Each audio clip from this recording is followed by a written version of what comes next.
This is a Sandy Boy Productions podcast.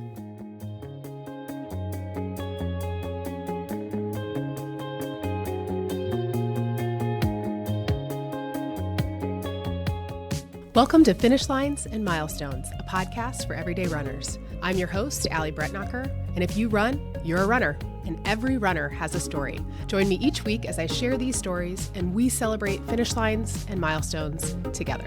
This week's episode is brought to you by our friends at Noogs, Noogs. This is a sour energy chew that is just like your favorite sour gummy candy. I'm not even kidding. There are amazing flavors like electric watermelon, my personal favorite, blue raspberry blast, wicked apple, lemon zinger, and 2 caffeinated flavors, poolside pop and strawberry lemonade. They are not only delicious, but they have everything that you need from a running fuel: electrolytes, carbs, and they are gluten-free, vegan. It is a woman-owned business, also veteran-owned business. It is a husband and wife team. So when you shop Noogs, you are also supporting this incredible duo. So if you're looking to try some new fuel as you're training for spring races, look no further. You can buy Noogs at noogon.com, and you can use code Allie, A-L-L-Y-B, AllieB15 for 15% off of your order. Thank you, Noogs, for supporting this podcast. And speaking of sour, this week's episode is with Quincy Sauer. But before I get to Quincy, a couple of events that have happened recently that I wanted to touch on briefly. The Galentine's Day run that we did last Friday and is still going on virtually to support the Free to Move organization, which is all about women's safety in running. So thank you. We were able to raise over $150 for them. So I'm really happy about that. And last night I went to an event that featured Elizabeth Smart. If you don't know her story, just Google it. She has a new Netflix documentary. She was just on Dax Shepard's podcast, Armchair Expert, and she just wrote a book, Detours. So Bitch Sticks, which is a local Indiana company, they create balms like lip balm and anti-chafe, muscle balm. Go check them out. They brought her to town. They gave $60,000 to the Elizabeth Smart Foundation last year. So at the event, I got to hear a little bit of Elizabeth's story. She signed a copy of her book, and I can't help but just being really inspired and motivated to help support this cause because it's obviously very important. And then I also went to the Indy Mini's 3-miler event, which is part of a 3-part series for anybody who's local to Indianapolis who is running the Mini-Marathon on May 2nd. They have 3 events, so this was the first of 3, and Quincy was there too, but we didn't get to see each other, sadly.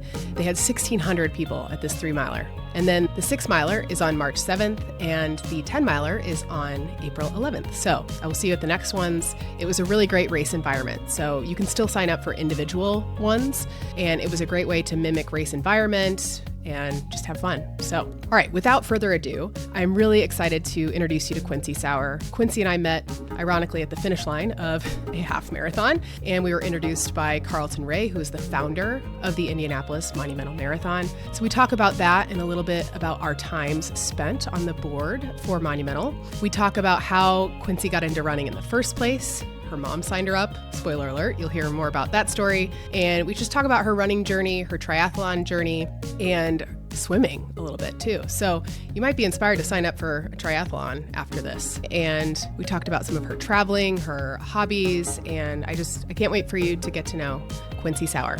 Enjoy. Welcome, Quincy Sauer. Happy to be here. We have actually met before. Do you even remember that? Because it was at the finish line of Monumental. Yes, absolutely. I mean, I'm always a little bit out of it at the end of the race, but I'm on this emotional high, and I certainly remember meeting you. Yeah, it was kind of a blur because Carlton Ray pulled me over. She's like, you got to meet Quincy, and you've got to have her on your podcast. And I was like, absolutely, sign me up. Anybody Carlton sends my way, I know is going to be amazing. So well, thank you, Carlton. My annual reunion with Carlton at the finish line. Yep. Yeah, that has to be, it is nice because so many familiar faces. Yes, and I love how he has perfect attendance. I think he has been at every single monumental finish line. So, and it amazes me. There's so many people crossing that finish line, but I always seem to stop and, have the handshake from Carlton, and which follows by the hug since I know him. Yes. Yeah, the sweaty hug. You're like, are you sure you want to hug? Exactly. How many people have you hugged before? Yeah. I always feel really bad because he's nice and clean, and obviously I just ran the race. Right. Yeah. So how many times have you run Monumental? Not that many, because I have been at almost every race except for one year. It was my 20th college reunion, so I had to miss it. But aside from that, I think I almost have perfect attendance. It's just that I have primarily been at the race in a different capacity, volunteering, or frankly, a lot of the years I rode my bike around the entire event. Oh, wow. Which might be harder almost. Well, it's interesting. I mean, you get to know the course really well, but I have only done the full marathon one time. I ran the full in 2016, and I've done the half marathon fairly consistently post-pandemic. Okay, so yes. Maybe a couple times before the pandemic. I think I've done it at least 5 times because they gave me... Oh, your medallion? Yeah, they're doing this cool legacy program now. So I got my medallion for 5 years of the half marathon. So at least 5 on the half. Yeah, that's awesome. I didn't realize you were also a former board member. Yes. Yeah, I got to be involved, not from the very, very beginning, but from pretty close to the beginning. So it's just really rewarding to watch the organization grow and develop a lot. Yeah. in a pretty short amount of time. So yeah, it was quite a project. Yeah, for 8 years. Yes, I think I started around like 2011, somewhere in that neighborhood. I was connected to the organization through, I'm an attorney, and I had to take the bar exam. And so it's funny when you basically go through all of law school, and then right after you graduate, you take a separate course that teaches you everything that you need to know for the bar exam. Oh, wow. And so John Little was in my bar exam class. And I met him through going and learning the test, more or less. And at the time, he was really involved in coordinating the elite athletes for the Monumental. Okay. So he didn't want to be the only attorney on the board. So he did some recruiting, and he recruited myself and my good friend Lindsay, who she actually was a swimmer at Carmel, a really good swimmer. Oh, wow, yeah. And so she and I joined the board around, I think it was either 2011, maybe officially 2012. Okay. Somewhere in that neighborhood. And you must have rolled off right before I joined then. Yeah, when did you join? Because I joined 2020. Okay, yeah. So I think I was, luckily for me, yeah. I got super, I think I was just fortunate. I stepped down like right before the pandemic and didn't have to deal with race cancellation or anything like that. But yeah, so Catherine was still the president when I stepped down. And I was kind of ready to step down because it's a pretty large time commitment to do well. And so I was kind of ready to step down just because I was so busy. Yeah, I can only imagine. But I didn't step down because we were in the process of changing executive director. So when I was there, Kim was the original executive director when I was there, and then we switched to Blake Bolden, who was there for most of the time that I was on the board. And Blake got a really cool job with the Drake Relays back in his home state of Iowa. So we knew we were losing him, which was bittersweet. So we had to find somebody new. Mm-hmm. So I helped in the process of finding Jed, who... Oh, that's so cool, because he is just outstanding. Absolutely. Yes. Yes. So that was really lucky that we were able to find a solid replacement. Right. Yeah, absolutely. And so you mentioned Catherine Coble. She will be on this podcast at some point because she is tackling 50 states, doing a race in every state, and she's almost done. Yes. It was really fun. I kind of got to meet her towards the beginning of that journey, and I just remember like how ambitious she was. She knocked out so many states like pretty quickly. And so it was really fun hearing about her experience doing all these other races. And frankly, it was really helpful for the board because she had so much knowledge of how other races are put on. So it was really helpful as well. Yeah. I don't know. I for a while I was like, that sounds like a fun goal, but I was always amazed that she's on a different time zone part of the time and just jump in, and people who do these traveling races, that's a different kind of project. Yeah. Right. I know I haven't done a ton there, especially when it comes to time zones. So, you're about to do Florida, right? Yes, at least that's the same. But yeah, Vegas is, I think, as far west as I've gotten, maybe. And that was weird because it's a night race. So it is kind of a weird because you're different time zone, and then it's also a night race, which is kind of a combo of, your body's confused about why you're doing a race.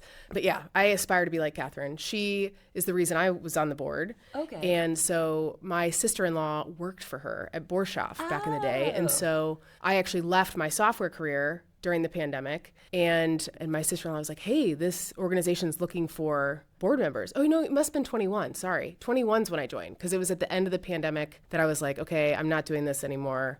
And then my sister-in-law introduced me to Catherine, and then I joined the board. That's and awesome. I've actually now rolled off the board, which I've not said publicly, actually. Good for you. It's they do make it hard to leave. Well, here's the deal. And then you don't actually leave. Yeah. Like they still like I remember then I became like a key volunteer. I think was the official terminology. I will not be. I've told people that are still on the board, I'm like, I'm not going anywhere because I will be doing work with the organization. So you never actually leave. and I never want to, because now the race and the community and just all of that is so near and dear to my heart. I had no idea as a runner really what it took to put on a race. I still really don't, because I'm not completely in the weeds, but it gave me an appreciation for what people do to make these races happen. Absolutely. Yeah. And part of my job, like really early on the board, well, actually, the original thing that I did on the board is kind of funny. I worked with Kelly, and she and I were the entertainment coordinators on the course. Oh, that's fun. I had no idea was even like a thing. Yeah. But, there's 26 miles, and our job was basically to make it more fun and more entertaining for the runners. Yes. So you're picking bands or DJs or frankly anybody who can make it interesting. It's usually early in the morning and often pretty chilly for playing guitar. Right. Yeah. Outside and for an extended period of time. And the other fun part of that is we had to find hosts. So like basically houses, people who live on the course who are willing to have a band, or businesses or whatever. Yeah. Dropping off extension cords, all kinds of, little mini things. But and then that turned into, I really helped like manage the relationship with Don Carr, who did a lot of the race director work for the organization. Yeah. But you just start to realize all these different pieces that go into it. Right. Yeah.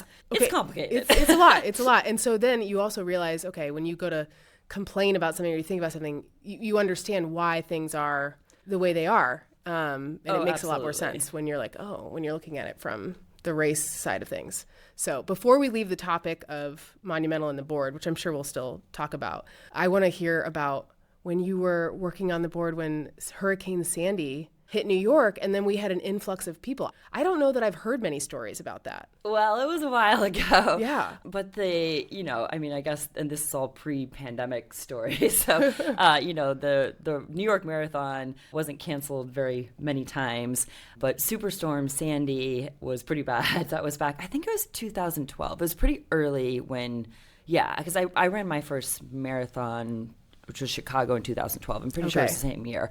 And so traditionally, when the Monumental was the first weekend in November, we obviously had to change it up every now and then, depending upon usually the FFA convention when that is.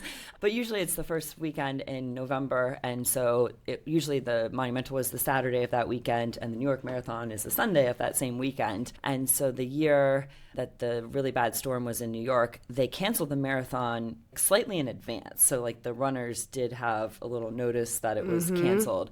And so we had an outrageous amount of people that, they've trained for this marathon. Yes. You want to show off your training and run your race, and all of a sudden it's canceled. So we had a ton of last minute entries that year. And I just remember trying to manage it. I don't know why this story is always in my head, but this is before you could do Amazon like 1 hour delivery. Or, that makes sense, right. It's like now it doesn't sound that hard, but basically what happened is we did not have enough safety pins. Which is so crazy to think about that. You're like, wow, okay. Really small thing. I mean, personally, I've always been like, well, why can't we just have like sticker numbers or something? Why do we need the safety pins? But we still use safety pins. And so I just remember originally driving around to like office the office stores, Office Depot, Office Max, whatever was Kinko's, whatever was at the time, FedEx store, and they don't actually have safety pins. That's crazy. That's my first thought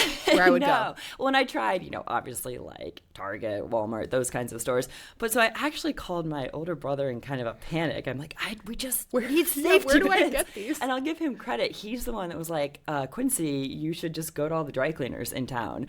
And so I would have never, frankly, these days I don't do a whole lot of dry cleaning. Back then I did more of it. So I actually went there's more dry cleaners downtown than you realize. I went to all of the dry cleaners downtown, and I'll say they were so generous and kind, and they gave us all the boxes of safety pins that they had, essentially. That is so nice and so crazy to think about you running around just picking up as many boxes as you can get. Yeah. In any event, so now when I do races, I try to always make sure and only take 4 safety pins. Because I know sometimes people just reach in and take a big handful, Another thing you realize when you're on the race side, you're like, why are you doing that? Why do you need a handful of safety pins? And frankly, I could probably keep my safety pins and reuse them. I should be taking none. In my office, I save my race bibs because I put them in frame, whatever. So I have a ton of safety pins from that because I'll take them off and then leave the pins on. I don't know why. And then so recently I took them all off. So I have more safety pins than I will ever need. See? Yeah. There you go. So I'm good.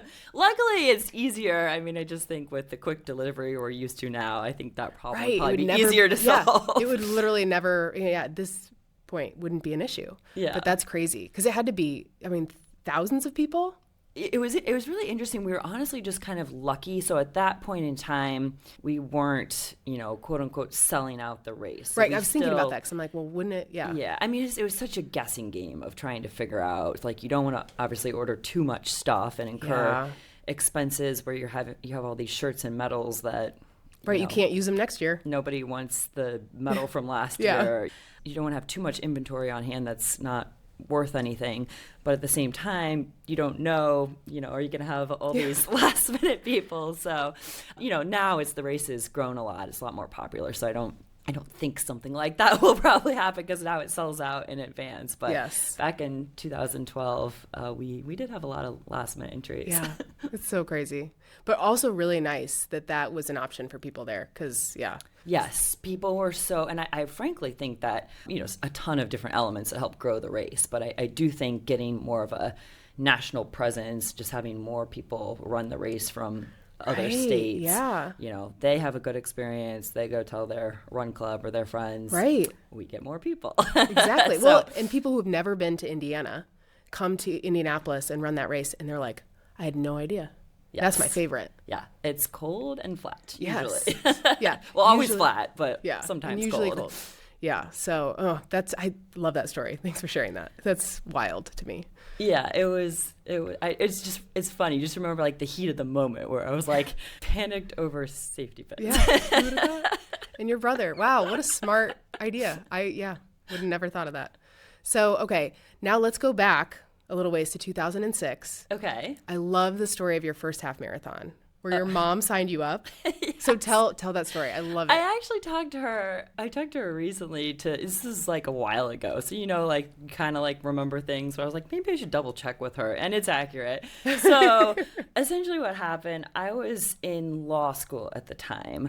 And I went to law school. At the time it was called IU Indianapolis. They hadn't received the donation from McKinney yet. Now it's called IU McKinney, but basically the law school that's downtown. And it's interesting because the law school is basically the finish line of the Mini-Marathon. So my mother had run the race many, many times before. And so I guess this would have been the end of my second year of law school. Law school is basically 3 years. A boy broke up with me. And it was, I've always liked the local author, John Green, always says he wrote young adult books because, when you're younger, your emotions are just so much more intense because you're feeling them for the first time. And frankly, this was like really like the first time that a boy really broke up with me. I remember he wanted to get married, and I'm trying to think how old I was, in my early 20s, 22, something like that. And I was like, I can't see myself getting married to anybody. Like, I want to become a lawyer, and I don't know what else I want to do, but I don't want to get married right now. So he broke up with me, and I was devastated. Wow. And my mother, she just signed me up for the mini marathon, and she didn't ask me if I wanted to do it. That's the best. Yeah, no. This is great.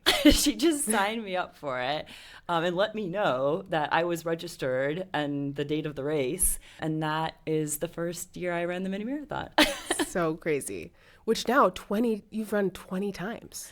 Yes, I've had perfect attendance since. Every year that they've the years that it was kind of canceled because of the pandemic, my family, it's fun. We created our own and printed out the numbers. Love and, it. took it seriously, but like on our own. But yeah, so I started it then. That first year, I actually convinced my childhood best friend to do it with me. We have kind of almost like an arranged friendship. We met when we were 2 years old, lived on the same street. I've never heard that, arranged friendship. That's great. I got lucky. I mean, she's amazing, and she's still one of my best friends, but she had an older sister and a younger sister, and I have 2 brothers and no sisters. So yeah, it was perfect. Lovely. I got some kind of like sisters out of it. But anyhow, so she agreed. We were living together. She was my roommate when I was in law school. So I convinced her to do the race with me. And I remember we made these cotton tank tops. Who runs in like a cotton tank top? Yeah. We had cotton tank tops made that said on the back of them, "If found face down, please call." And my shirt had her phone number on it, and her shirt had my phone number on it. That is brilliant. And that's what I ran the race in. How did you make the shirts? Like with Sharpie, or did you like iron on or like puff paint? No, we kind of were fancy. I don't think it's there anymore, but we lived in Broad Ripple, and in Broad Ripple there was the Tiki Hut. Yes, it's still is there. It still there? Because I've had T-shirts made there. Okay, so the Tiki Hut, yes. Tiki Hut, shout out. We had koozies. I don't know if that's the right word for them, but koozies made there for like a party we had, and we decided to go there and have these shirts made. That's amazing. That's perfect. Yeah. Oh my gosh. Yes. There's a chance I may still have that tank top. It definitely is not, there's nothing sport cut about it. Like, it was a weird thing to run in. Yeah. I mean, looking back at pictures, my first Indy Mini was 2007. Oh. And yeah, so I wore, cotton T-shirts, who knows? just what you wore in the early 2000s. Did you wear a watch? Probably not. Because I know I ran without a watch. I didn't even have like a basic watch. I wonder when I first started running with a GPS watch. Because I don't even know if I would run with I don't know if I ever owned a watch that was not GPS, like a digital watch. Oh, I definitely had the one that the Iron Man, not Iron Man. It's like the like Casio maybe. It's just a very basic watch. Yeah. That has a stopwatch feature, not any GPS. I don't know, but I should look at the pictures because I doubt I had any kind of watch on because I just had no idea what I was doing. That's so funny, the shirts. Yes, but the goal wasn't to like run a certain time. The goal was to make it from point A to point B and still be alive. Yeah. And I'm assuming your mom also ran that year? Yes. So I talked to her about this. So this year is going to be the 50th running of the mini marathon. She hasn't had perfect attendance. She hasn't done it every single year, but she's done it almost every year. Definitely over 40. Which is crazy. And it's fun because she told me the stories. They used to have the mini on a Friday. Right. And it started close to the circle, and you basically would run out to the track, and then you'd like have to get a ride, obviously before Uber. So it was a kind of a different event. And so she did it a lot of times on the Friday. And I think eventually she got my older brother into it before. I think he did his first one. He graduated from IU, from college, and ran the mini the same day. Oh. Yes. So, and my mom and my brother ran it together, or my older brother. So I did not, maybe when my mom signed me up, she was assuming that I would run with her, but I did not run with her. But I don't know, I wonder if she beat me that year, because she's still really good for her age group, but now she's in her 70s. Just, amazing. Goals. Yes, exactly. Yeah. So, and she signed up, she's going to run it again this year.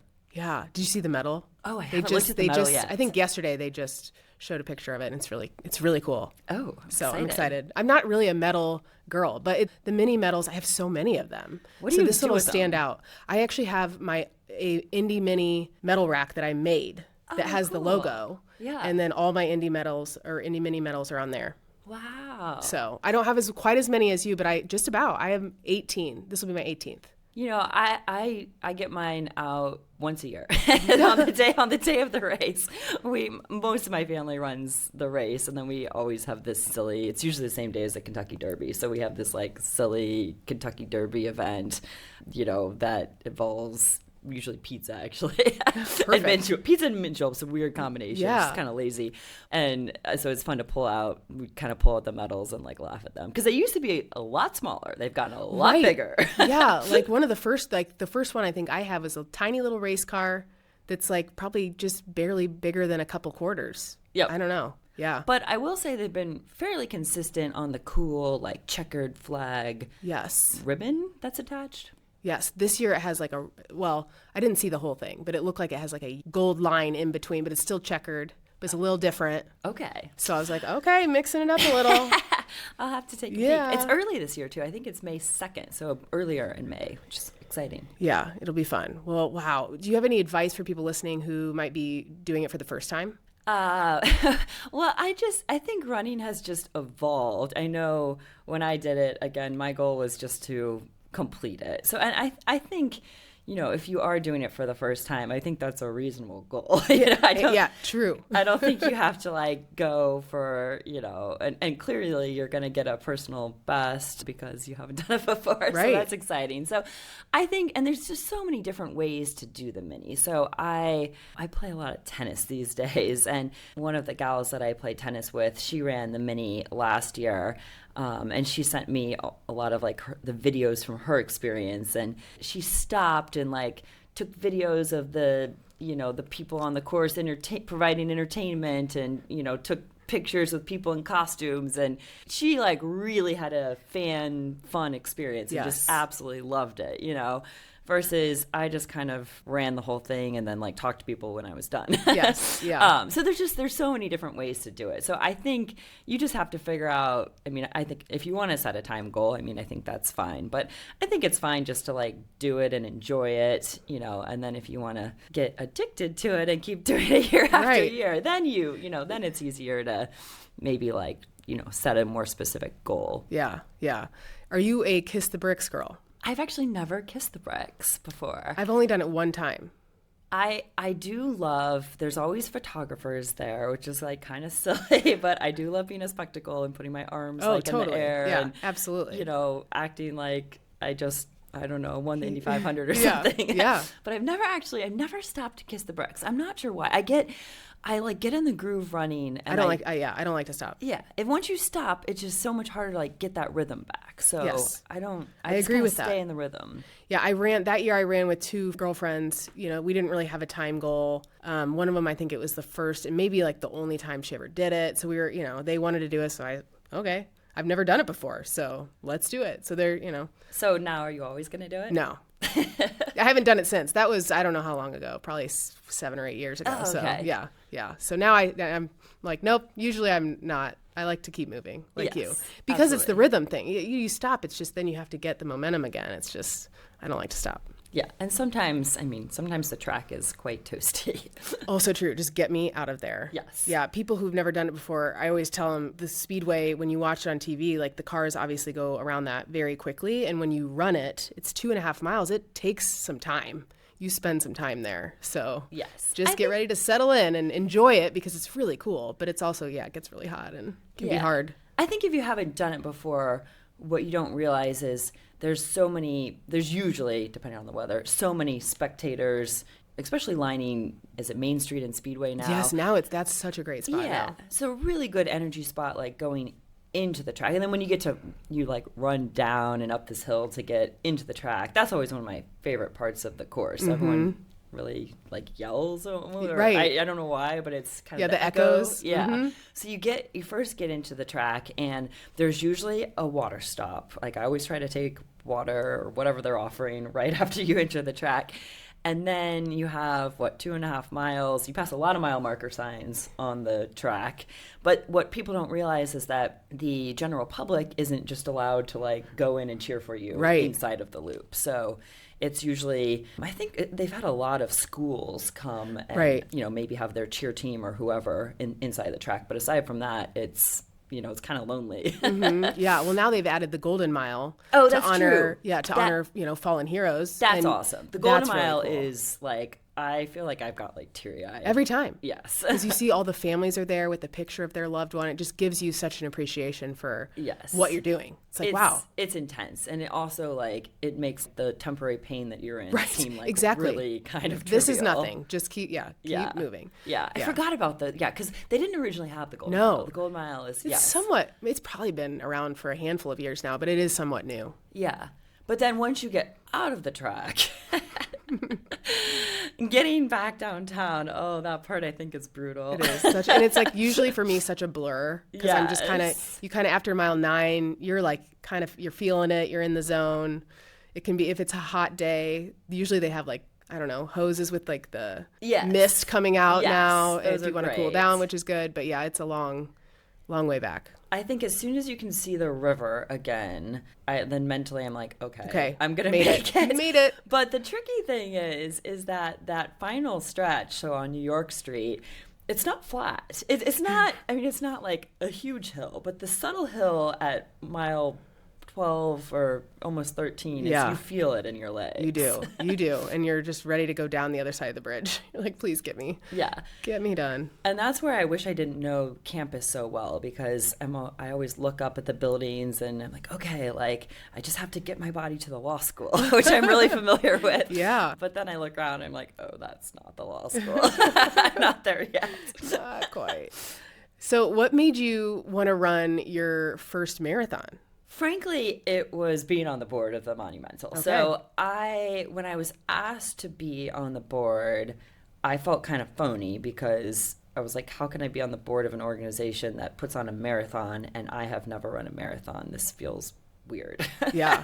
And at first I kind of was thinking I wasn't really up for it because of that.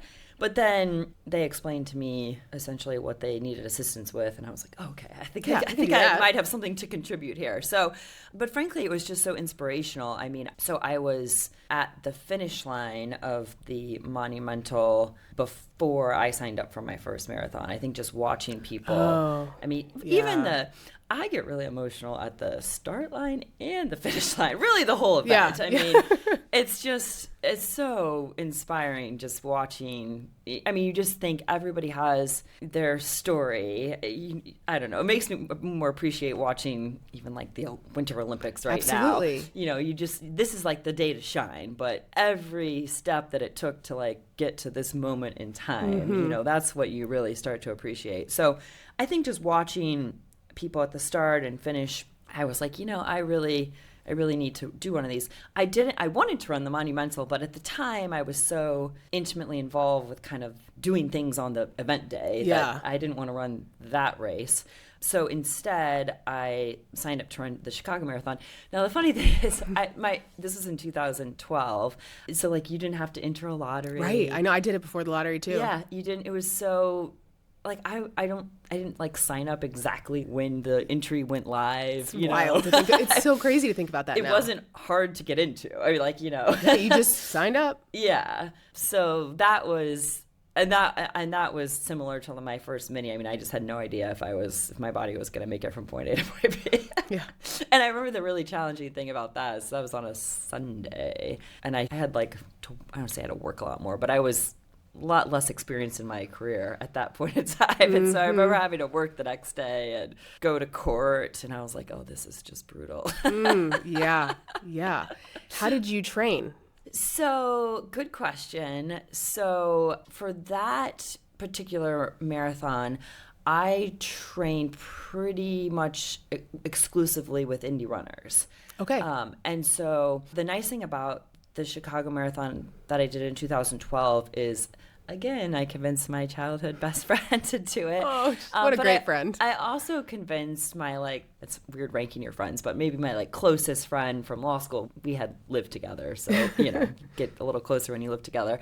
But so my childhood best friend and my closest friend from law school, I had connected the two of them, but I don't know if, like, they didn't, like, do things without me, right. So it ended up working out really well because we all trained with indie runners, and frankly, both my childhood best friend and my best friend from law school are both better runners than I am. So sometimes I would like lag behind and the two of them would have to run together. Oh, yeah. So then they became like really close, I think, through that, which was really great for me. Yes. Yeah. You're like, I want to be with both of you all the time. Yeah. So. Is that way I didn't have to like plan stuff with like one or the other. It was like, oh, let's all just hang out or, so that was really fun. But that's when I kind of developed this routine where I would have like a really chill Friday night because the indie runners, I think they're still doing this, but at the time they would do their really long runs on Saturday mornings. I think that's still the case. It was either at 7:30 or 8, depending upon like what time of year it was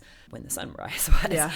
Yeah. So and conveniently, I lived right by the start, so I would just get up and walk to the start of the run and run with, it was mostly the same people. So I met a lot of awesome people through that.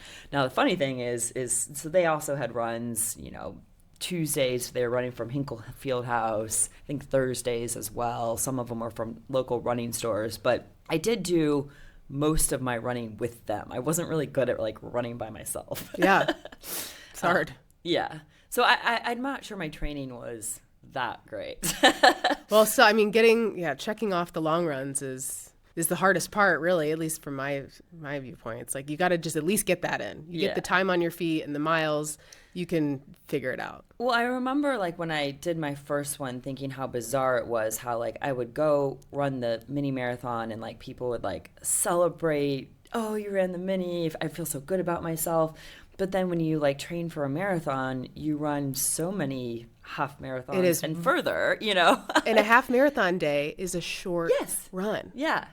And so it got to the point where I had done, I don't know, like a handful of these sprint triathlons out at Eagle Creek Park or Morse. I did one of those back in the day. It's the only sprint I've ever done, though. You've since done more triathlons, which we need to talk about. Well, but it was kind of funny, like thinking like, well, I'm not going to sign up for this sprint triathlon that I would normally do because that's like not far enough. Like I need to go do my like long run and like go further instead of that. Yeah.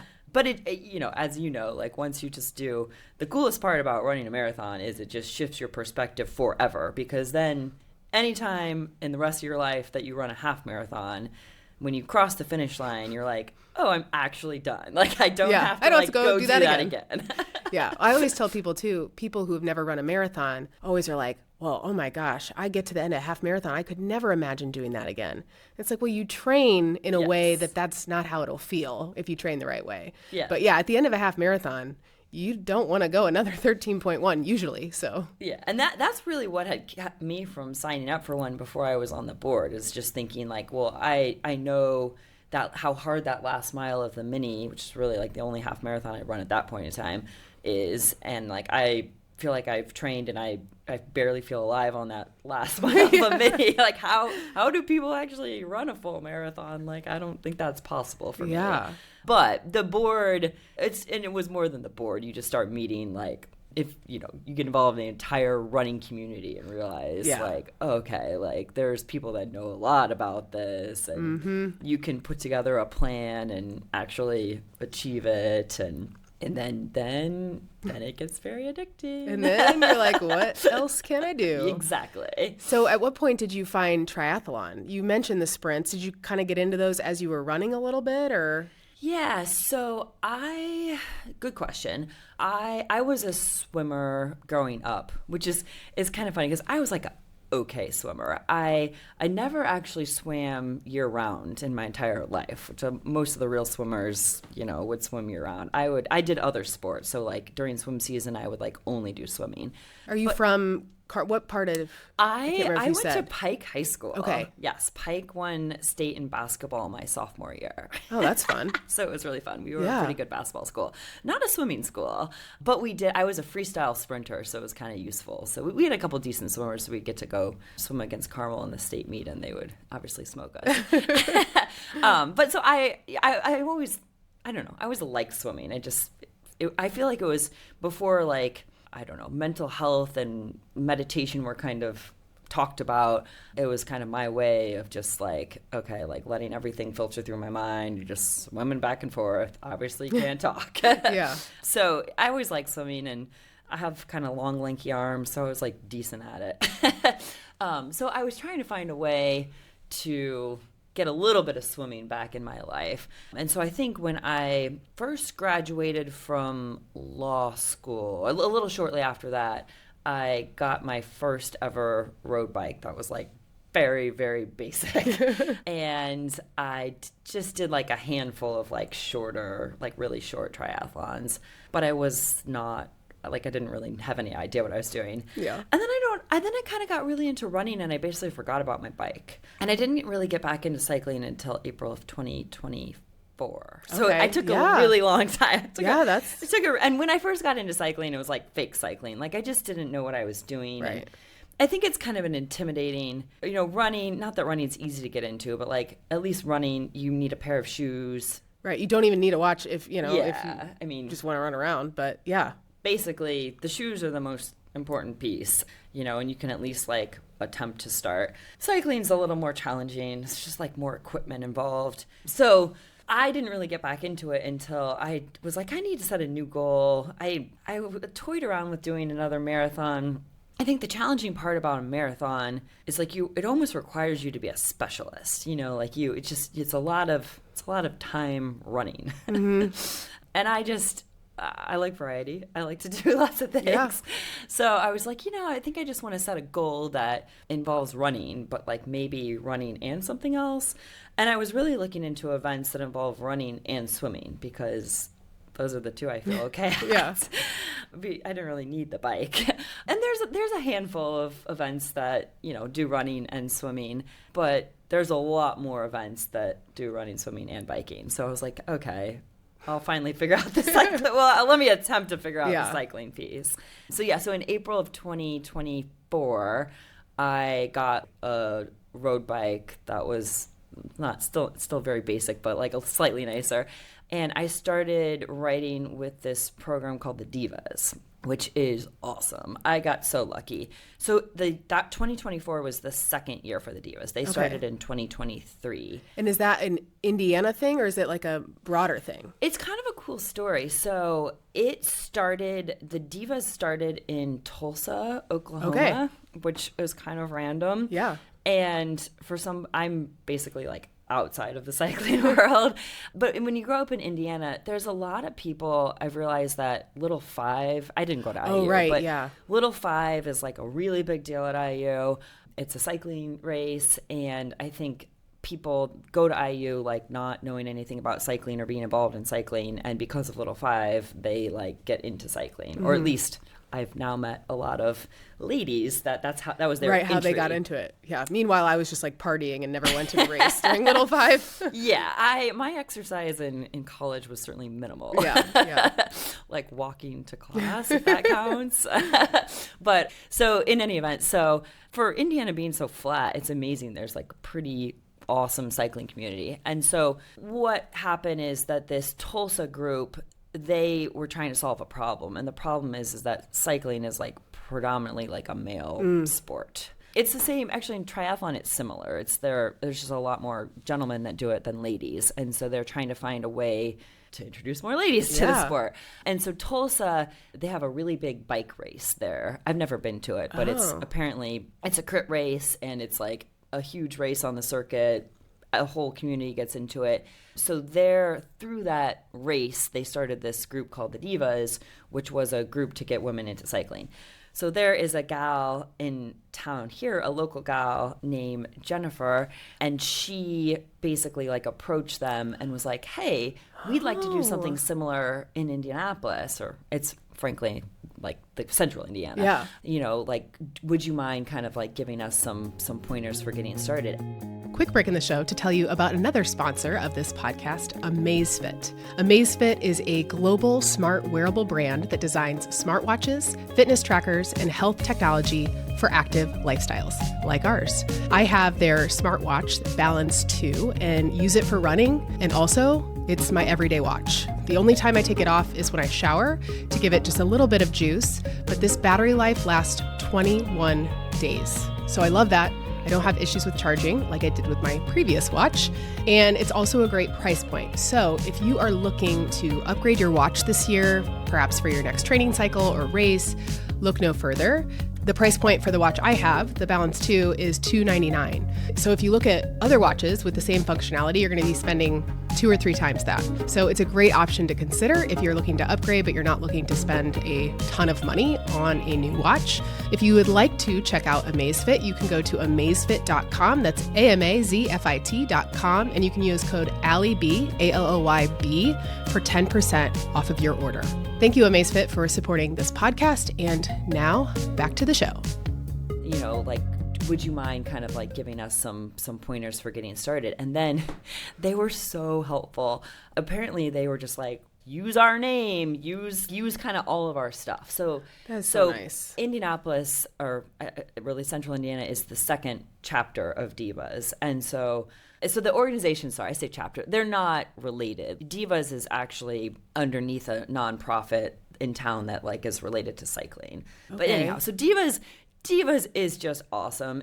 And you do have to have a bike, but the thing is, if you don't have a bike, there's enough women in this group that like, are connected to bikes. Yeah. They'll have their old bike, or right. It's actually really on the secondary market. You can get a bike, like it's very affordable, and there's plenty of bikes to be had.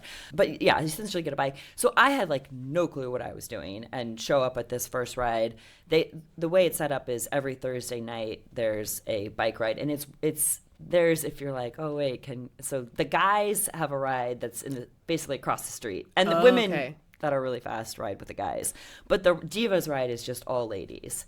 And there's 6 different, kind of like running groups have their different pace groups. Yeah. So the cycling group has, and like I had no idea like what pace group I belonged in.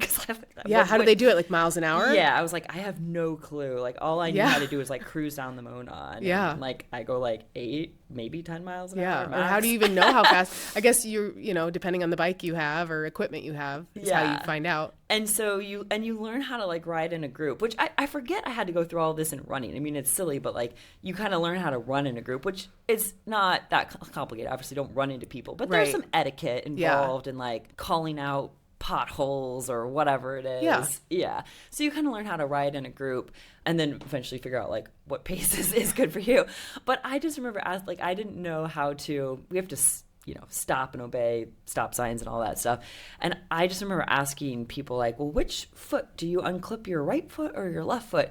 And most of the people are like, I haven't thought about that in so long. I just do it, like, but I'm figuring it, I don't have any muscle memory. Like I'm figuring all this out for the first time. But in any event, that was the second year for the program. We had, I think, like 200 ladies at that point. Now, is Divas an acronym? Side note. But, no. Okay. It's just like, because I was like, how does that stand for anything bike or cycle related? Yeah. Nope. It's just a cool group of ladies who like to ride bikes. Yeah, I like it. But it's just the most like inclusive group too. So the slowest group, they basically only ride on trails. So it's that we meet kind of on like the fringe of Carmel. It's like close to 106 and Michigan Road. Okay. There's a bike store there. We really meet like in the parking lot.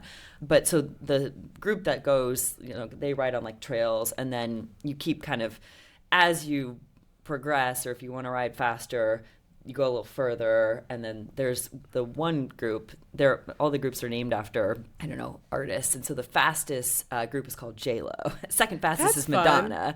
But the J-Lo group, which is the fastest group, they are like really fast. A lot of them are former bike racers. Wow. That's so fun. I had no idea that existed. Yeah, I don't think a lot of people know about it. I just knew about it through one of my good friends from law school was like kind of integral in helping get the organization like up and running. But it's becoming a pretty well-oiled machine. So the season will kick off in April. Well, I think they had this like kickoff event in early March, but the actual season will start in April. So in any event, that's what allowed me to learn how to like actually ride a bike. Like more than just, cruising and stopping at breweries. Yeah. Well, I mean, sure, somebody listening might be considering getting into triathlons. It's such a great thing to know about. Yeah, because I think that there's a lot of runners, I think, that are kind of like curious about the triathlon world. But there's like it's either the swim or the bike, sometimes both. That's for me, it's the swim. I'm a horrible swimmer. Yeah, I think a lot of people are intimidated by the swim. The nice thing about like most of the triathlons, the swim is so short compared to the other events that it just doesn't. If I don't know, it sounds really so long. Good swimmer, it like doesn't really matter because the swim's just really short, But you do have to know how to ride a bike. Yeah. And fix a bike potentially. Oh yeah. So I've attended. They do these like fix flat clinics where you learn how to fix a flat tire. Right, because I've attended at least 3 of those, and I've never been tested. Like, I've never actually had to do it on my own. But I will say, so each group of the Divas has a ride leader, and I think part of being the ride leader is you, like, for sure have to know how to do it. Yeah. And they do, like, I've seen them fix flats. Yeah. Yep. I mean, now I, like, usually have my phone with me. Right, yeah. So you could, like, call someone or Google it. Yeah. I think if I were in like a dire situation, like I could figure it out, but I'm not that good. I'm not that good of a bike mechanic. Yeah. Okay, this is a side note, but it's kind of relevant because this is what makes me think of is scuba diving. I'm certified, fully certified. I've actually been certified twice, but if you asked me to set up my equipment, I would not know how to do it. Well, but is that just because it's been a while? Well, partially, but also like somebody else would always do it. Oh, so, okay. You're with a dive group and they like set it all up. And so you're just, since I'm not being forced to do it or practice it, I don't have that, muscle memory of like knowing how to do it. Well, no, that makes sense. I think like it's all very fresh in my mind because I like just learned how to do it, but I'm realizing like if I don't keep my skills current, I'm probably going to be exactly right. like that. You're like, which way does the O-ring face? Like, that's really important. My instructor here in Indianapolis was kind of like military style, the way he taught my class. And so we were like, I had to set that thing up so many times that like, I think I know it really well. Yeah. I took the class on a total whim. I was supposed to do a 4-day arbitration in one of my cases. It was supposed to start on a Monday, and we got the case resolved like Thursday night really late beforehand. And all of a sudden I had like time on my calendar available. I'm like, oh my gosh, this is amazing. Yeah, what do I do? And so you know what I did is I went to Divers Supply Indy, which is like a very weird thing to me that exists here since we Agreed. And there's multiple locations. Yes. We don't have an ocean or really any desirable diving. No, nobody wants to dive in the rock quarries. No, I know. So I went there and kind of asked, like, is there any way I could sneak in at the last minute? They claimed they had like a cancellation or something. I'm not even sure if that's true, but it was myself and 3 gentlemen who were probably in high school, like very young. So it was interesting. But I did feel okay. Most places that you do this now, I think they can knock out the whole confined water place in like one day, but mine was 3 days. And the first night we had like the swimming test, and there was one guy in my class that could barely swim, and that gave me confidence. I was like, he can barely swim, and he wants to scuba dive. I can do this. Yeah. Where did you get certified? I swear it was probably through Divers Supply Indy. It's been almost 20 years since I've been certified because I got certified to go with my dad and my sister on a trip to Australia and Thailand. Oh my crazy, goodness. Just crazy the places I've gotten to dive. That's awesome. But nothing compared to John Stilley, who we'll talk about. But yeah, so it's been a long time. And then I got recertified when my husband and I got married because I wanted to be able to scuba dive on our honeymoon. Oh. But both times I did it, it was like weeks long. Like we went like once a week for like, I don't know how long, but. Did you do it through Patty? Yes. Where did you go on your honeymoon? St. Lucia. Oh, how cool. Yeah. So diving was like included. We did, what was it called? Sandals. So they have like diving's included. You're like, okay, well, we need to take advantage of that. Absolutely. Yeah. So Well, once you start dabbling in the world, now I'm realizing, yes, there's like dive resorts or liveaboards or all this stuff. I found out my scuba diving training did not go that well. I almost didn't pass the pool part because I couldn't figure out how to get the weights back into my BCD. Oh. Let's just say the BCDs that Diver Supply Indy uses, they don't have any female specific ones, so it didn't fit very well. Right, yeah. And this is for people who aren't divers. It's like, what is it called? Breathing control device? Is that what that stands for? Buoyancy control See, I was testing you, Quincy. I just had to take all the tests, so it's like fresh in my mind. But then, so I made the executive decision that I didn't want to dive in a rock quarry in India. Yeah, it was the worst. So I actually spoiled myself, and I went and did my checkout dives in Kona, like in the Big Island in Hawaii. I'm so jealous of that. The rock Which quarry. I would recommend. The rock quarry dive I'd done twice. I love my husband. I did it with him, even though I didn't technically have to get recertified. It was just as awful as I remembered. It's a rite of passage, right? Yeah, it is. But so you're better. The navigation component, you probably actually had to like think through. My navigation component, the visibility was like you could see at least 100 yards. So oh my gosh, it was like pretend like you're lost. Right. Whereas it was like you could see like 4 or 5 feet. But I did so for me to get certified, I think they've changed it and made it easier because they want more people to get into it. Yeah. So I had to do 4 checkout dives, and we did 2 checkout dives on the first day and then 2 checkout dives on the second day. And the first day I was on a very small boat of just students. It was 2 instructors and 6 students on this boat. And we did our first checkout dive, and we came up and had like a 1-hour surface interval, and the boat's just like rocking and rocking and rocking. And I got super seasick like immediately before dive number 2. And that's the dive where you have to do like the buddy breathing and like give your regulator to somebody, your friend. And like I had just gotten seasick, so it was pretty gross, pretty bad.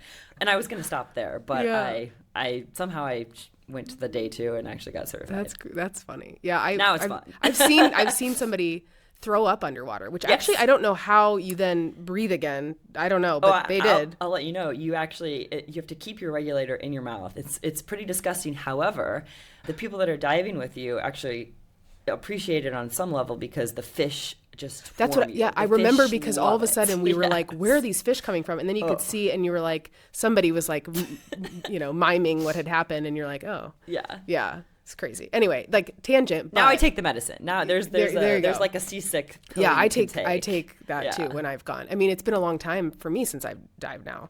But yeah, John Stilley is a former board member, but you and I both served on the board with him at Monumental, and he is just, if anybody's interested in diving, just go find John. He's the guy. The trips he's taken. I haven't interviewed him for this podcast yet, but I will. And I really can't wait to hear about some of those adventures that he's been on.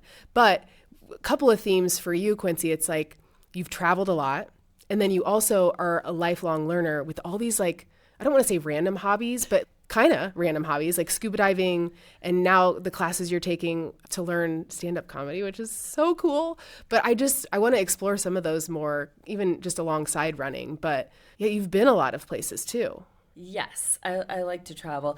There was a period when I was like a newer lawyer where, I just had to work a lot. I can only imagine like the hours. Yes, so for a really long time, like the only trips that I ever went on were just weekend trips, and it was still just like really hard to pull off because I had so many bosses and everything was, a quote unquote emergency.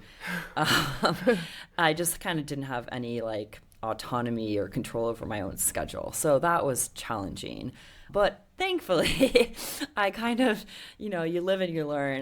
Now I'm in a place where I have a lot of control over my own schedule. And so I've realized that I'm actually a lot more productive when I plan something that I'm really looking forward to. Yeah. And to make it happen, I have to kind of do the work in advance, essentially, or come back to it. So I prefer to do it in advance. So I think it actually makes me more productive. But so I have traveled a lot recently. Yeah. It's been awesome.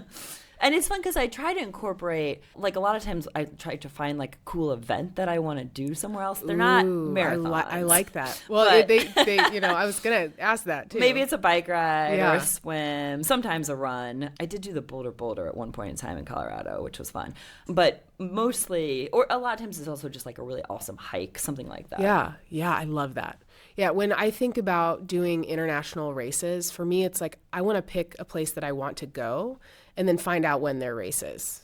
Because, the world majors are so hard to get into now. I really just don't have that big of a desire to go after those because there's so many other places that I want to go and where I could run. But either that or just vacation running is one of my favorite things. So do you usually run while you're on vacation? Yes, I absolutely love running in a new place. Yeah, it's a great way to see a place. So yes, and I will say one of the greatest things about getting into cycling in 2024 was that I finally started, my tech improved. I started using Strava, because I think Strava started as like a cycling app. And if you ride a bike, it's so fun. You do these group rides, and then you kind of hear people's names throughout the ride, but I'm not that great at remembering them. But afterwards, it shows you exactly who you rode with, assuming they're on Strava, which most of the cyclists are. And then it's just a way to kind of connect. Yeah. And that made me realize, runners also use Strava. Wait a second. And so the reason Strava's features have dramatically improved in terms of finding a route. True. So now I can go somewhere and if it's GPS based, basically figure out where other runners, what they've done. I mean, All Trails is also good, but I use Strava a lot for finding places to run. And then cycling has this ride with GPS that also has some runs that's also useful. But yeah, so I basically steal other people's ideas about where to run. That's perfect. That's exactly what it's made for. Is that available to people who don't pay for Strava? Yes. So I didn't pay for it until recently. Okay, because I still don't. And I'm like, should I? I pay for it now. It's the only social media that I'm really active on, except for posting fun vacation pictures. Yeah. Or frankly running pictures. But if you get different benefits if you pay for it, just like any app. And I think it's actually evolved. I mean, I know AI can essentially do this, but I think some people almost use it as their coach now. I haven't really done it, but my Strava gives me all these recommended workouts. I'm not that great at doing speed work, for example, but it gives me interesting. Hey. I haven't. Well, I guess if I don't pay for it, I haven't noticed that because it's probably included in that. That's interesting. So I just kind of, I'm like a fun runner, not I'm obviously not. I'm the worst runner in my family by a long shot. My brother's about to run the Boston Marathon this year. My sister-in-law ran it last year. I'm like the jolly jogger of the family, but it's fun. The jolly jogger. But in any event, it's nice because I like I did a silly 3-mile run earlier today, and it's fun because it shows you those were miles 98, 99, and 100. I hit 100 now. So it's they're silly for this year. Yeah. So they're silly little mini things, but it basically nice. is constantly giving you little mini milestones to be happy about. Yeah. All right. So maybe I'll pay for Strava, but now I'll have to wait till the end of the year because I held out at the end of the year because you had to pay to get your year-end summary. And I don't know why. I was just like, no. I just want to be able to see that. I don't have to pay for that. Yeah. So now I have to wait till next year if I'm going to pay, just out of principle. I don't know. Maybe not. They're smart. I mean, once you pay, you'll want to keep paying. Yeah, I bet. I know. I have so many things. Okay, so the other topic I wanted to cover, because you did do an Ironman. I did a half Ironman. Very different. Okay, you did a half Ironman. Still from somebody, from where I'm sitting, I'm still an Ironman because that's amazing. But I saw somewhere you said that you traded the awkward modern dating, which I can only imagine the stories that you have, for training for a half Ironman. Yes. So this is funny because, you got broken up with and you did your first half, and then, you're like, screw this, I'm not dating anymore. I'm going to do my first half Ironman. Yeah, we got a little theme going on here, yeah. Right? Yeah, I think exercise or fitness, running, swimming, biking, whatever it is, it's so nice because I feel like it's really easy to create a goal, put a plan in place, and achieve the goal. And it's so, to me, I don't know, that's kind of how my mind works. It's like, okay, if you set a goal, you come up with a plan and you make it happen. And so it's it's really been like rewarding and frankly like kind of confidence boosting to do different events and set the goal and make it happen. Dating doesn't really seem to work like that.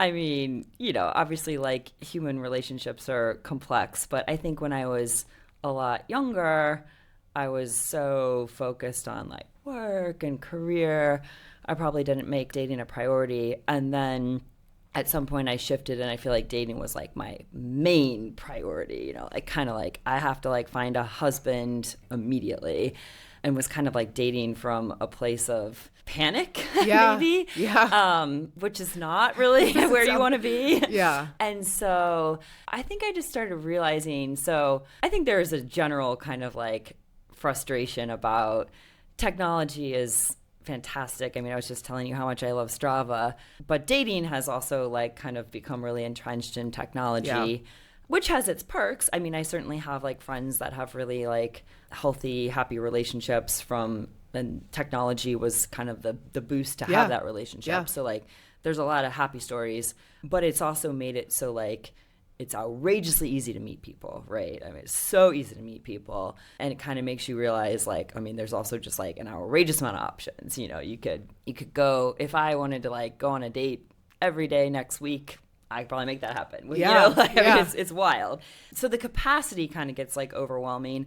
And then I think the other thing is just that dating inherently, it's like entirely rejection until it's not, you know? Right.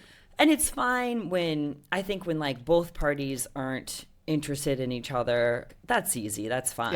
Yeah. Ideally, it would always be like that. Yeah. When both parties are interested in each other, like that's where the magic happens. But the challenging situation, I think that occurs a lot more often is when one party is interested and the other one's not. Because then you have to deal with, it's like if I'm into a guy and he's not into me, you know, well, that's frustrating. But then the reverse, if I'm not into the guy, but he like is into me, then it's still kind of painful. It's like have to be the one like doing the rejection, whether you're receiving the rejection or like handing out the rejection. It gets kind of exhausting. Yeah, and awkward is a great word for that too, because it's just like awkward to have to be like, I don't. Yeah. And so naturally, I'm a lawyer, and so I'm kind of, my brain's almost like trained to like track my time or like how long it takes me to do things.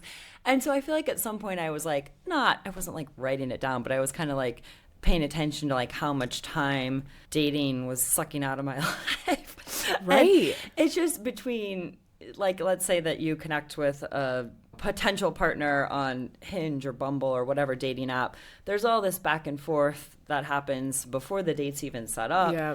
Going on the date was actually usually like the fun, enjoyable part. But then, frankly, the aftermath of the date is a lot, you know, like what communication happens after the date? Is there another date? And the way that modern dating is kind of set up, it's like there's this assumption that like everybody is dating lots of people until you like define that you're exclusive.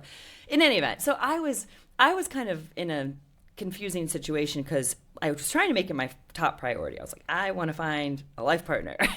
But I was like, do I skip my tennis that I play every week for it? Or do I skip my run? Do I, like, where do I put it really in terms of how I'm spending my time?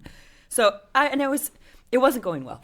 So I was getting frustrated. So I just decided to make a shift. And I was like, okay, I'm going to try to do something that I can actually like set the goal and hopefully like achieve the goal. Yes. A little easier, and just put dating where it's not like not a priority, but it's just like let it occur like a little bit more naturally. Like if I meet somebody, awesome. If I don't, awesome. You know, it's fine. So, and it's honestly like ever since I shifted my mindset on that. So that was back, frankly, in 2024. Now it's February of 2026, and my mindset is the same. Yeah. So it's been wonderful. And so it also led me to, I met so many awesome people. I mean, not maybe like my life partner, but man, did I meet just so many I met a lot of people through tennis and cycling and running. Those are probably the three main things. Not as many swimming. I kind of just do by myself. Yeah. I'm not a social swimmer because the social swimming occurs at like 5 a.m. and that's too early for me. God, to be social at 5 a.m. I used to be social at 5 a.m. when I would run that early, but now I don't have to, so I don't. No, anybody who would meet me at 5 a.m. would probably not want to be friends with me. Yeah, probably not. Yeah, me either.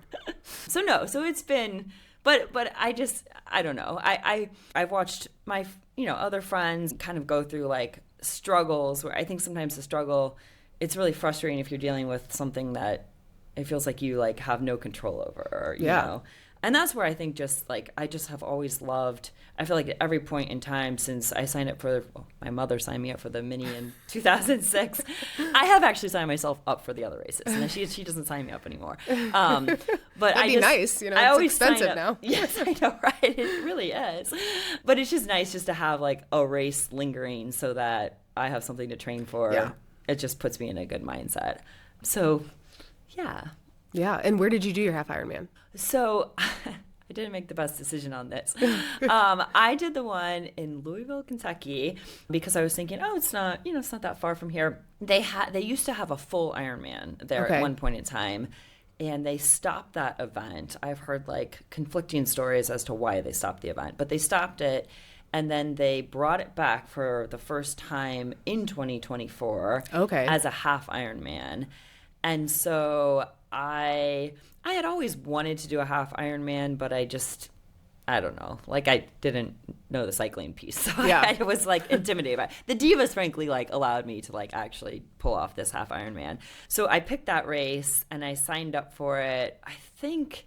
You sign up for it really far in advance. And so you sign up for it thinking like, I'll figure it out later. And I just remember like it came around and I was like, okay, like I need a plan. I got to figure this out. The really cool part, so my older brother actually did it with me. Oh, that's awesome. And he's a really good runner. He's like an okay swimmer.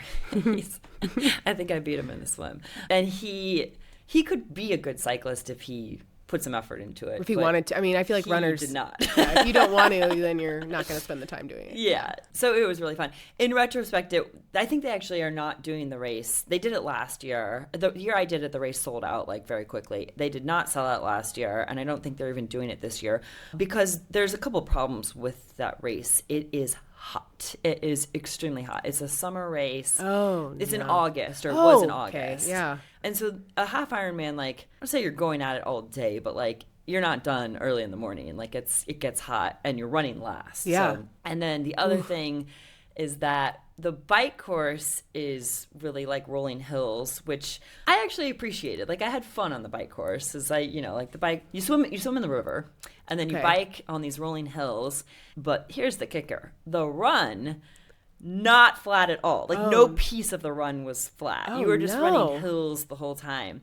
And I did not prepare for that. I didn't even look at the elevation of the course. Like I just assumed, it's like not in Colorado. It's not going to be that. Right. So the run was absolutely brutal. Ooh, yeah.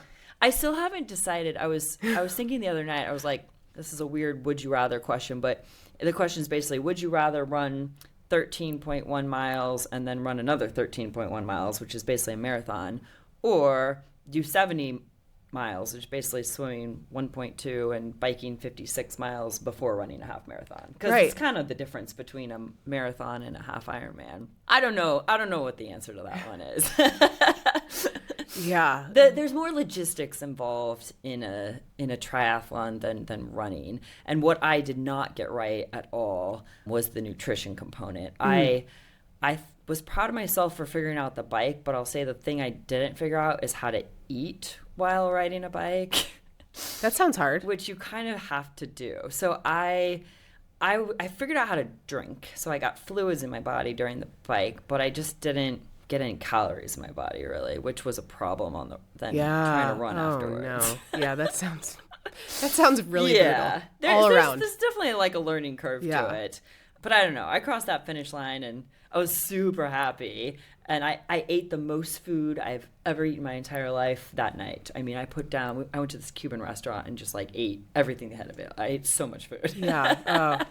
That's one of the best parts, at least for me. Like I love the post-race meal is always good. And I remember that race was on a Sunday, I'm pretty sure, because I stayed that night because I was like, I don't even know. I've been going to have enough energy. It's not that far of a drive, but I was like, I don't think that's safe. Yeah. So I stayed that night and then I drove home and that Monday was the first day of my class at the law school that I teach. And I remember like walking into class and I was like, how do you know if I'm walking right? Like, yeah, they're going to think like, what is wrong with her?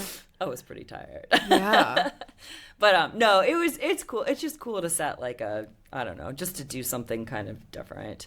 And I think that's, if, for people who have run a marathon, you'll get addicted to like having a new goal or a new event to train for. I do think it's a nice pivot to switch and try out. The half Ironman distance is significantly more attainable in terms of like actually having a job and pulling this off. Yeah, than right. I think an Ironman. Oh my gosh, training for an Ironman I think that's almost a full-time job.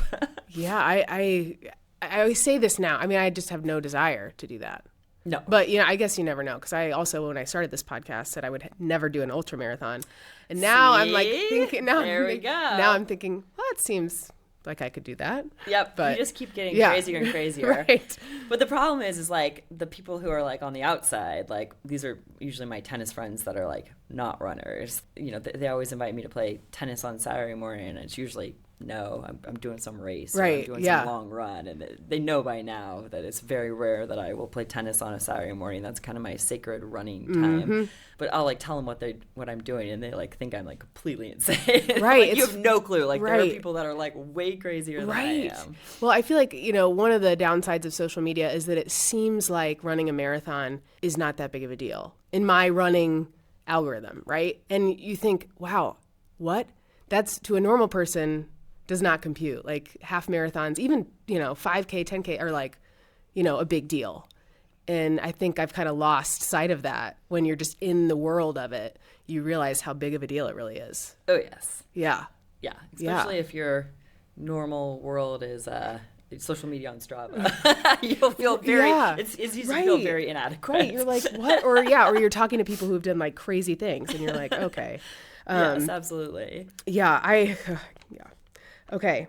You did a really cool swim that we didn't talk about. Waikiki, that's Hawaii, right? Oh, yeah. Yeah. That's the coolest experience ever. If you do swim, you absolutely should do this event. It was something that was kind of on my bucket list for a while, but it's the Waikiki Rough Water Swim. It is held every Labor Day weekend on Oahu, which is where Honolulu is in Hawaii. And it is a 2.4 mile ocean swim. It is the swim that inspired, because everybody's like, well, an Ironman, the swim is 2.4 miles. Why is it 2.4 miles? It's kind of like a weird distance, right? That is the distance of basically swimming. So if you haven't been to Hawaii, Waikiki is like the beach in Hawaii that's got all the high-rise hotels, and it has Diamond Head. It's kind of the most like iconic thing I think that they show from like Hawaii. It's gorgeous. It's like really, really pretty. So I had never been to Oahu before, which is the island that the swim is on. So I basically was like, you know what? I did it the year that I did the half Ironman, because I was like, okay, I've trained for the swim. Right. I normally don't. Like if I can swim 1.2 miles, I can swim 2.4 miles. Yeah. What is that? Oh my gosh. Crazy to me. But the hilarious thing is, I think I told like my family and friends I was doing this, it's called the Waikiki Rough Water Swim, and they're thinking like, oh, she's swimming in some big waves, right? That's not true. Okay, it sounds to me, I'm like picturing you like, just like, I don't know. I can't. It's not maybe named accurately, because so surfing is like really popular at this area, and there's like good reason for that, because the waves are generally like really organized. So there's certain breaks where like the waves are consistent, and like they can be big, but they just kind of like roll in gently. So you are really, if you swim through any waves, it's like waves like that. It's not like choppy, like chaos waves. And the water is like crystal clear. So you swim, it's like a point A to point B swim. You start like on one side of the beach and you swim to the other side of the beach. And the coolest, first of all, I saw a spotted eagle ray, which this is before I learned how to scuba dive. So like my mind was blown. I was like, this is like majestic and really cool. And you're kind of swimming along a reef the entire time. So you see tons of fish. And the fish in Hawaii are like different than, like, some of them like are only found in Hawaii. You can see sea turtles, all kinds of stuff. But the coolest part was there's different waves. They ask you how fast you swim, and I had no idea. I went to the natatorium, and I had to swim and like time myself because I had no idea. But in any event, so you do this swim, and it's the first time in my life I ever did open water swimming with like other good swimmers, because in triathlon oftentimes you're swimming with people that are really good cyclists but they're lousy swimmers, right? So like you kind of have to like swim over them or under them or whatever.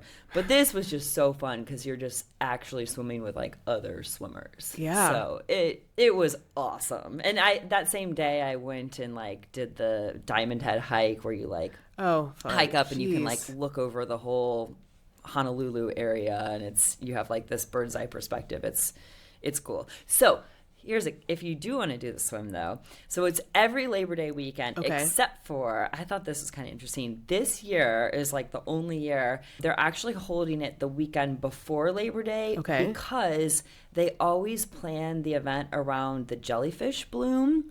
And the jellyfish bloom is related to when the full moon is. And so they already like know that Labor Day weekend is like not the weekend that you want to be doing the swim because of the jellyfish. So it's actually the weekend before. Wow. Just this year. And then it will go back to being every Labor Day. But I mean, it's awesome. Nature never ceases to amaze. It's like, what?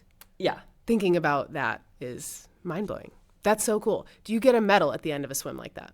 That's a really good question. So I remember, the way it works is, so you swim back to shore and it ends at this like hotel on the beach, and they have, I don't know if it was inflatable, but they have like an arch, like like you run under for running races. So you have to actually get out of the water and you sprint, jog up which is kind of funny. You sprint and cross, there's a finish line like that's on land. And you finish, I'm trying to remember, and you get swag. Like, I will say they need to up their game. It was like a cotton t-shirt. You're like, come on, guys. Yeah, I'm like, come on, I'm not going to run a race in this cotton. But I definitely got a lot of things that are branded with the swim. I'm trying to think if there's a medal. I honestly don't remember. Yeah, that's a good question. Fine. Yeah. It's interesting to picture like running out. It's like Baywatch style, like running out of the water. Like, except you're probably like a little drained at that point. Well, and you don't have like, you have like your goggles. They have strict rules, like you're not allowed to wear a wetsuit, because I think they say the wetsuit makes you have like more buoyancy. Yeah. Okay. So there's no wetsuits. They're like strict about like what you have to basically wear, like normal swimsuits. You can't wear like a triathlon suit. You got to wear like a regular swimsuit. But then when you finish, they have like all this gear check. So they've taken your shoes from point A to point B. That's really what I checked. So you get your stuff back. Yeah, that's a good point. Yeah, I didn't think about those logistics. Yeah, because it's 2.4 miles. Right. So you swim like out a tiny bit, but most of the 2.4 miles is like across the beach. Okay, so you could like stand up? No, the water. Because that would be weird. Yeah, the water is, well, you wouldn't really want to because it's mostly reef. Yeah. Also into protecting the reef, but it is a little bit deeper, like where you're swimming. That makes sense. All right. Okay. One more thing before I ask you the end of the podcast questions, because I want to hear about your comedy class. Oh. Because that's so cool. And actually, my husband and I are going to see Nate Bargatze tomorrow. Oh, amazing. Yeah. Yes. Oh, that will be so fun. Bargatze. I don't know how you, whatever. I know. There's a lot of comedians that or frankly, a lot of people that I'm just on a first name basis with, and I don't know how to say their last names. Yeah, right. Brett Knocker is me. Yeah, so just saying, it's tough. Yeah. So I feel like a long time ago, I just decided I was like, I want to teach and I want to be a student like at every point in time in my life. So currently it's been pretty easy because I teach this like one class at the law school for fun. So that's kind of my teaching element right now. The student element, I've switched up a lot. Like I like you said, it's so kind of cool. Random. Yeah. So, and some of them are like more planned in advance than others. So last year it was basically learning how to scuba dive. So I was like, all right, I learned how to scuba dive. I need a new project for 2026. This one's a little out there, but I think I get a little hint of that like seasonal affective disorder. Like I don't love winter. I for sure do. Yeah. I feel like I'm always like, okay, like what can I do to like make winter not terrible? And so I'm on the email list for, I know I used to call it the Palladium. I think technically like now they call it the Allied Center Solutions Center for the Performing Arts. Exactly. Yeah. The Palladium, more or less. Yeah. But so they send out an email that kind of like teases the events that they have there. I usually just like skim it and go on my way. But I was skimming it and it said that they had a stand-up comedy class. And you're like, yeah. And I actually, it's something I've wanted to try for a while, but like just kind of never done it. And I don't know what got into me, but like, and thank goodness I did, because it always sells out. I was just like, bam, I'm doing it. So I signed up for this a while ago, and what it is it's short. It's 4 weeks. Okay. And it is 4 Mondays from 6 p.m. to 9 p.m. And the classes are actually like at the Center for the Performing Arts, at the Palladium. Not in the gigantic theater, thank goodness. But they're actually, they don't have like a dedicated classroom that we're in. We're just like in this like random atrium. Okay. But so we've had 3 classes so far. Our 4th class is coming up this next Monday, and it's a dress rehearsal. So our actual performance is going to be in this. There's different theaters. It's called the Studio Theater. I didn't even know there were different theaters in there. I didn't know the Studio Theater existed. Yeah. I'm curious to see. It holds 200 people, so more than I was thinking. But so there's 15 people in my class, and each person gets 5 minutes. So the way that it works is, so for a class number 1 was kind of like the history of comedy, which was in our country, which was actually pretty interesting. Class number 2, everybody had to perform 1 minute of stand-up, and then you're given feedback. Okay. And it was, they allegedly taught you how to like write jokes. Class number 3, which I just had, everybody had to do 3 minutes of material, and we talked about performance theory. And then class 4 is this dress rehearsal. So I just learned it's so much harder than it looks. I mean, I can't even imagine. Well, and the thing I didn't realize is you see comedians up there, and they just kind of look like they're casually talking to you, and they're just funny.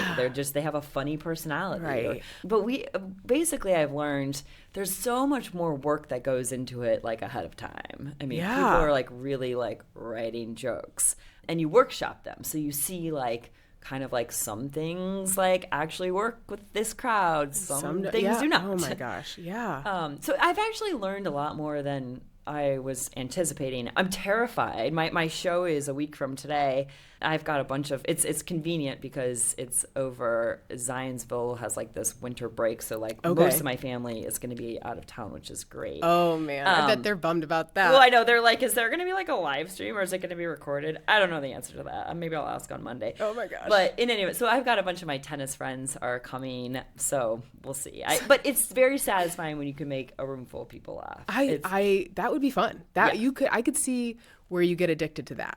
Yes. Yeah. And I guess another full disclosure, I mean, the real reason why I signed up for it, I told you, like, I just have a bad attitude about winter usually, but it forces you to go through your daily life, and you're just spotting for funny stuff, you know? So, like, even when, like, the crappiest stuff happens, I feel like now I'm just kind of looking to put a comedy spin on it. Yeah. And so I feel like when I was painting my place, I was like so in tune with like what color the walls are painted in different places, and like now I like barely notice. It's like the same thing right now. I'm just like, my entire daily life is like, okay, is there anything funny? What's funny? Yeah. Well, I mean, and that can tie back to running too, just shifting your mindset to be more positive is huge. And I think sometimes so many things go wrong in a row, and then you just laugh. Because you're like, okay, this is just now, it's comedy at this point because it's so ridiculous. Most of my half marathon in the half Ironman was comedy because they have really strict rules at that race that you can't run with headphones. So no one has headphones on. And I find that most of the running races I do, there's at least some people that have headphones on. So this is just it's a community experience because you can talk to all the other participants and no one has headphones in. So I just remember running those hills and like just talking to other people and being like, this sucks. But like we're just like making each other laugh of like, there's no way there's like another hill coming, and then like there was. Yeah, you get to, you're like, oh, there it is. Okay, yay. But it was kind of fun because it was like almost kind of chatty because you don't run that fast after like swimming and biking beforehand. So I just remember it being like a funnier experience than I was anticipating. So like I think adding the comedy element to running definitely helps the cause. Yeah. Oh my gosh, I love that. Well, good luck. I know. Well, the nice thing is like everybody knows that we're new to this. So I think hopefully the expectations are low. And if you totally bomb, I mean, your tennis friends are going to laugh no matter what. So that's great. Well, they better. We'll see. I would be like, you better laugh when you're supposed to laugh. It just makes me like when you go to your comedy show this weekend, it almost makes me like when someone's like just not making anybody laugh, it almost makes you want to like give them like a little bit of a sympathy laugh. Right. Here or there, You're like, know? okay, okay, like, please, this is horrible. I'm just going to laugh to make you feel good. Yeah. So we'll see. I'm excited about it. It's good to have those. Like I used to have that nervous feeling before races that I was running, but I feel like after you've done enough races, that kind of wears still off. Get them. Oh, you still? Well, get if I'm running for time, okay, I get nervous. It's stupid, but see, I wish I did because I think there's like productive things about getting nervous, but I feel like now I'm like, whatever. I don't know. It's like fun to run with other people, you know, like. Yeah. But so it's fun to find. Like I guess I'm always trying to look for things that kind of like actually give you that nervous feeling again, and stand-up comedy 100% does. So yes. Oh my gosh. Okay. Well, I can't wait to hear about it. You'll have to report back, please. Hopefully I'll still be alive. Yeah. All right. End of the podcast questions. Okay. So what is your favorite running mantra and or song? Ooh, good question. I think running mantra, I don't know if this is really running, but I'll steal it from one of my Pilates instructors. So I have a Pilates instructor that always says, be the energy that you want to attract. I might say it more eloquently than that. But I think it's just the idea of the energy that you put into the world is kind of contagious. And so I just know like when I run down the Monon, if I like give somebody like this huge ridiculous smile, I like usually get at least a smile back. Yeah. Mostly, you know. And it's just kind of fun to like put a certain like energy out into the world. And I know when I have a really bad attitude, which does happen, you know, like that can be kind of exhausting to like be around. Yes. So not that you have to be like ruthlessly positive all the time, but it's just like a nice kind of, okay, like you realize what you're putting out there like does affect other people. Yeah. Song, I'm kind of embarrassed to admit, this is like so old at this point in time, but when I do run, like if I do run a race with headphones in, it have to be like a really long race for that, but I actually always listen to the Hamilton soundtrack. Oh, okay. I don't know if it's because I know like every single song and it's kind of fun to like listen to again.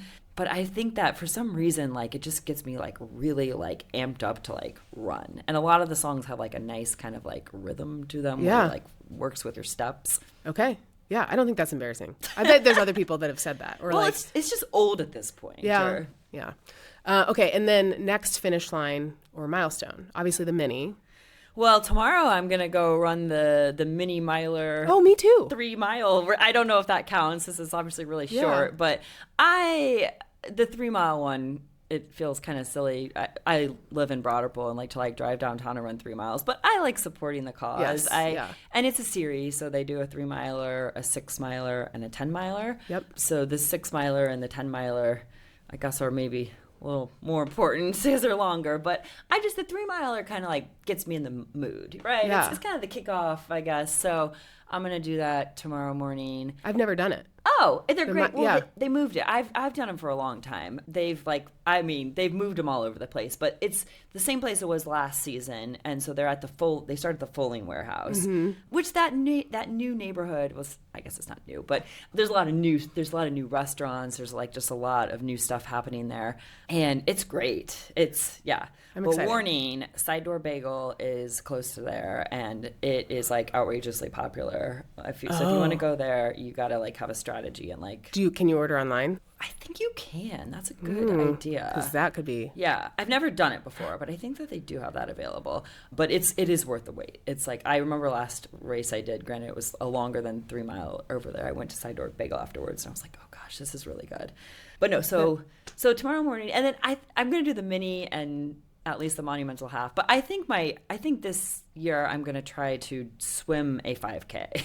I haven't actually signed up. There's a couple I've been toying with. It's really like the date I just have to nail down. But I think in some sort of like ocean, ideally, maybe a lake, but open water. Wow. I haven't done it. I've the furthest swim I've done is that 2.41 that I did, 2.4 miles. So I kind of want to. They have a lot of 5K swims. So I think I might do that this year. Amazing. Well, I'll be cheering for you. Thank you. Well, thank you so much for doing this. Thank you. It was so much fun. My first time talking on a podcast. Yeah, it flew by, and hopefully it was fun. Yes, absolutely. Yeah. And thank you to everybody who has listened, and happy running. very much appreciate it. Hopefully I'll see everybody out there. Yay! If you enjoyed this episode of Finish Lines and Milestones from Sandy Boy Productions, please share, rate, review. If you haven't, it just would mean so much. It helps other people find the show. And one of my goals for this year is to grow this show, reach more runners, tell more stories. So I really appreciate your support. And if you're looking for other podcasts to add into your running podcast mix, you can go to sandyboyproductions.com and check out the other shows that are in this network. There might be another one that you like in there as well. And next week's episode is going to be with Fisher's Running Club's very own Carly Trulock. And I can't wait for you to meet her as well. So thanks everyone for being here. I will see you next week.